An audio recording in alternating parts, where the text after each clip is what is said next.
математикалық және серпілген маятниктер. Осы сабақта жүзеге асатын бізде оқу мақсаттарымыз қандай? Әртүрлі тербелмелі жүйедегі тербелістердің пайда болу себебін түсіндіру және маятниктер тербеліс периодының әртүрлі параметрлерге тәуелділігін зерттеу, формулаларын есептер шығаруда қолдану. Біздің бүгінгі сабақ мақсатымыз осындай. Маятник дегеніміз өзінен түсірілген күштердің әсерінен қозғалмайтын нүктенің немесе оның төңірегінде тербелетін қатты денені айтамыз. Маятник екіге бөлінеді. Біреуі математикалық маятник, екіншісі айтып тұрғандай серпілген маятник. Енді осы маятниктердің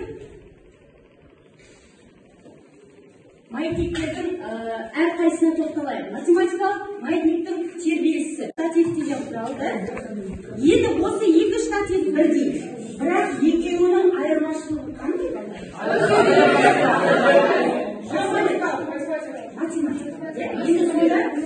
Жаңа айттым, мына топ бізде математикалық болса, мына топ серпілген маятниктер. Сонда бүгінгі сабағымыздың тақырыбы математикалық және серпілген маятник.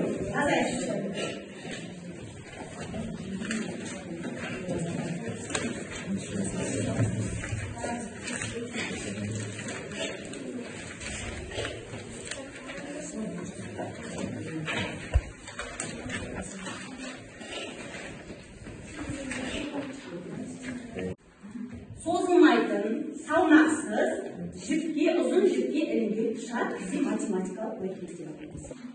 Құрттық да алдамыз.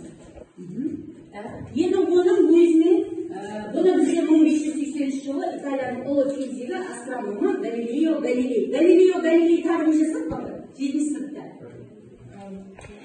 Күн жүйесіне байланысты не жасады? 7 сыныпта. Ньютон не ашты бізде? Жалпы күштер туралы айтты. Галилео Галилей күн жүйесіне байланысты үлкен бізге ғалымды білеміз 7 сыныптан. Енді мына жерде математикалық маятниктің тербелісі деген кезде біздер мынандай формуланы аламыз. Алда L деп отырғанымыз жаңағы жіптің ұзындығы.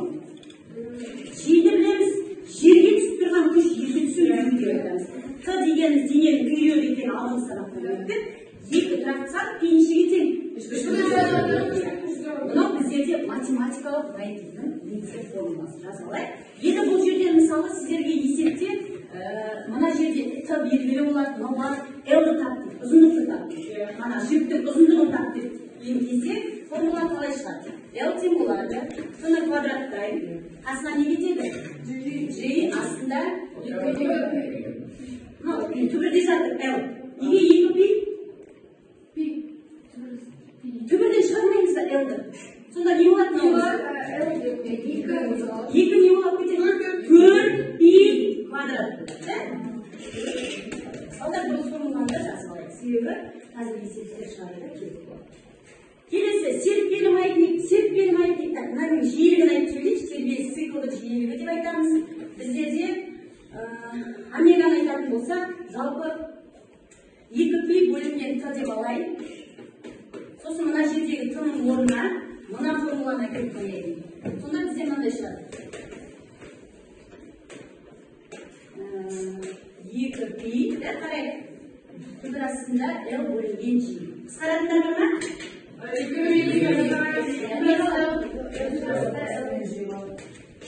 Былай қала ма?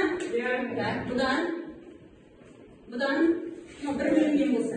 Үстіне G-міз Burasında G sozulmaydın, salmaksız, jipke, uzun jipke elinge kuşat bizi matematikалық маятниктер yapıyoruz. Құрттық да алдамыз. Енді оның өзіне, бұны бізде 1580 жылы Италияның ұлы физигі астрономы Галилео Галилей. Галилео Галилей тағы не жасап қалды? 7 сыныпта. Күн жүйесіне байланысты не жасады? 7 сыныпта. Ньютон не ашты бізде? Жалпы күштер туралы айтты. Галилео Галилей күн жүйесіне байланысты үлкен бізге ғалымды білеміз 7 сыныптан. Енді мына жерде математикалық маятниктің тербелісі деген кезде біздер мынандай формуланы аламыз. Алда L деп отырғанымыз жаңағы жіптің ұзындығы. Жүйені білеміз,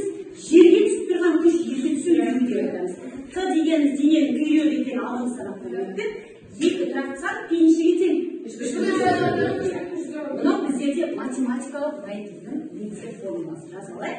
Енді бұл жерден мысалы сіздерге есепте мына жерде Т белгілі болады, мынау бар L-ді тап деп, ұзындықты тап деп. Мана жіктің ұзындығын тап деп кезде формула қалай шығады? L тең болады, Т-ні квадраттайды, қасына не кетеді? J астында түбірде жатыр L. Неге 2 түбірден шығармаймыздар L-ді. Сонда не болады? 2 не болады кетеді? 4π квадрат. Салдар бұл формуланы жазып алайық. Себебі қазір есептер шығаруда керек болады. Келесі серіппелі маятниктің мынаның жиілігін айтып сөйлейікші. Тербеліс циклдік жиілігі деп айтамыз. Біздерде омеганы айтатын болсақ, жалпы 2π бөлінген Т деп алайын. Сосын мына жердегі Т-ның орнына мына формуланы әкеліп қояйын. Сонда бізде мынандай шығады. 2π қарайық. Түбір астында L бөлінген J. Қысқаратындар бар ма?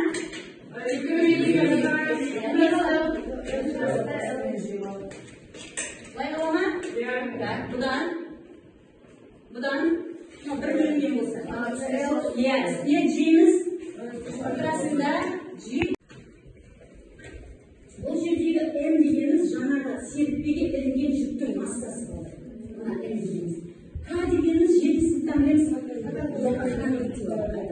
Мына серіппенің қатаңдығы К.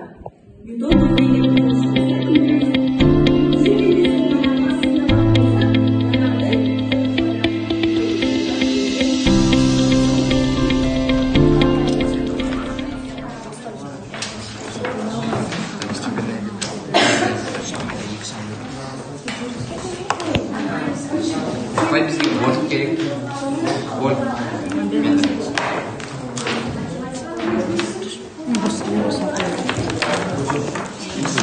Апай. Сосын не шам керек та?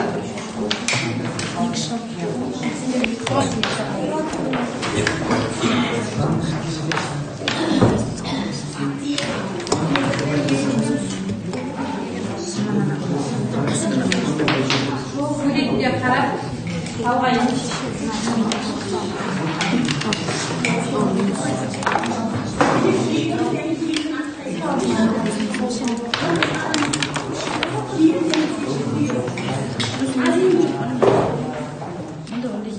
Нормально бардық.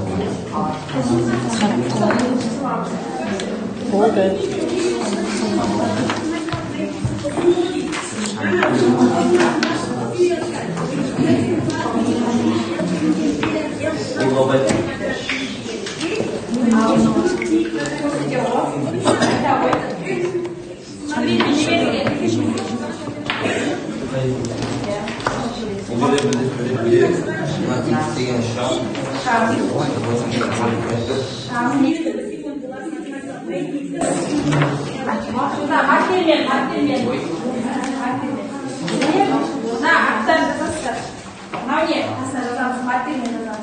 Қандай құрылғы?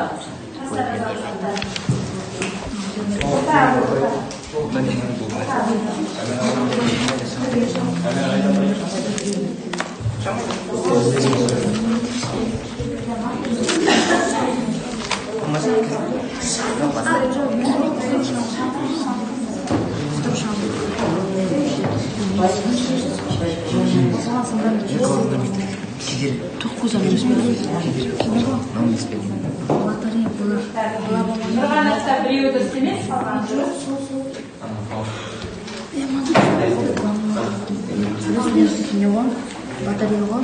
Лаванометр и батарея. Көрдіш? Сансыңды ма? Кетіргі. Қане, оқпат, бізде қата шағы.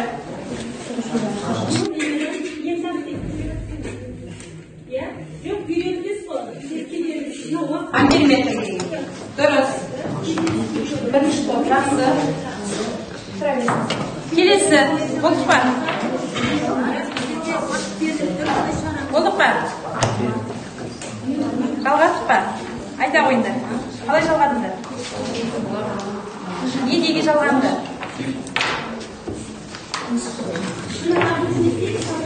Мынау не? Антиореттер. Ол неге келген?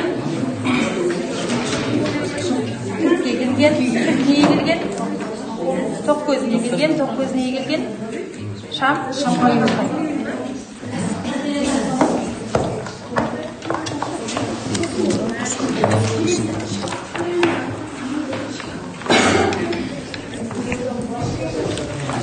Жақсы, айта қойыңдар. Қалай жалған мынау? Қалай жалғанған? Параллель жалғанған. Өйткені вольтметр бізде параллель жалғанған. Иә? Айта қойыңдар. Вольтметрді шамға жалғадық. Шамды амперметрге жалғадық. Амперметрді тоқ көзіне жалғадық. Тоқ көзін кілтке, кілтті шамға. Шамды қайтып қойдық. Кілтті шамға, шамды қайтып қойдық. Жақсы. Не бересіздер?